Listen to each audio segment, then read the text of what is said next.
안녕하세요. 오늘은 좀 흥미로운 책을 가져왔습니다.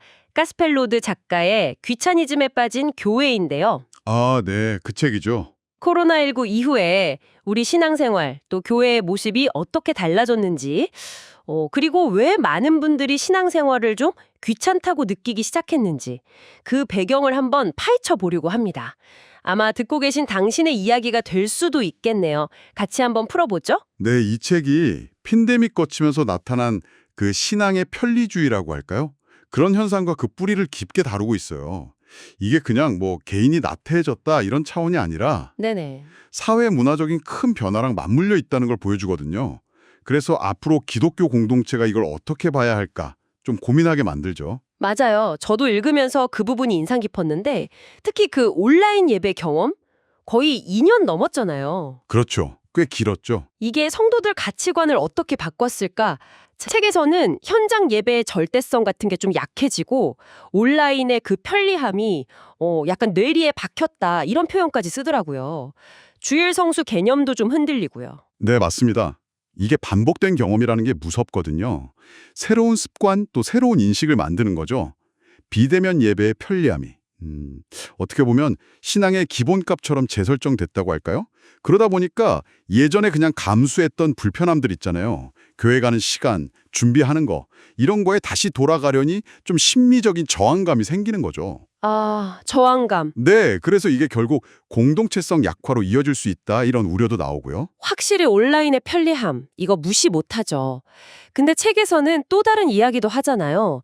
그 예전 한 7, 80년대 교회랑 지금이랑 역할 자체가 좀 달라졌다는 거? 아, 네. 그 부분도 중요하죠. 그때는 교회가 문화 중심지 교류의 장이었는데 지금은 세상에 워낙 재밌는 게 많으니까요. 그래서 뭐 교회 직분 맡는 거나 전도, 선교 활동 같은 그런 소위 하나님의 일의 매력이 좀 예전 같지 않다. 왜 이렇게 된 걸까요? 그게 바로 기회비용 문제랑 연결되는 것 같아요. 기회비용이요? 네. 그러니까 개인의 시간이나 만족감이 점점 중요해지는 시대잖아요. 근데 교회 활동에 시간을 쓰려면 내가 다른 걸 포기해야 하는 거죠. 뭐 쉬는 시간이라든지 자기 개발 시간이라든지. 예전에는 교회가 주는 의미나 보람이 굉장히 컸는데 지금은 그게 상대적으로 덜 크게 다가올 수 있다는 거예요. 하긴 예전에는 선택지가 별로 없었죠. 맞아요. 그리고 또 하나는 그 책에서도 지적하듯이 공동체의 어떤 뚜렷한 목표나 좀 가슴 뛰는 스토리가 부족한 것도 한몫하는 것 같아요.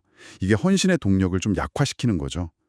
뭐 경제적인 어려움이나 미래에 대한 불안감 이런 것도 당연히 영향 미치고요. 시간이나 재정 투입을 망설이게 만드니까요. 아, 정말 복합적이네요. 단순히 귀찮아서가 아니라 그 시대적인 배경, 개인의 가치관 변화, 또 공동체 내부의 문제까지 다 얽혀 있는 거군요. 네, 그렇습니다. 그래서 이 책이 재밌는 게 이 귀차니즘 현상을 막 무조건 나쁘다, 버려야 한다, 이렇게만 안 본다는 점이었어요. 맞아요. 그게 핵심이죠. 오히려 이 변화된 시대 인식을 좀 받아들이고 새로운 접근법을 찾아야 한다, 이런 제안을 하잖아요.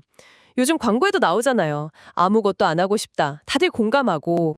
지금 세대가 좀 공감하고 참여할 수 있는 새로운 스토리, 새로운 서사 이걸 만들어내는 게 관건이라는 거죠.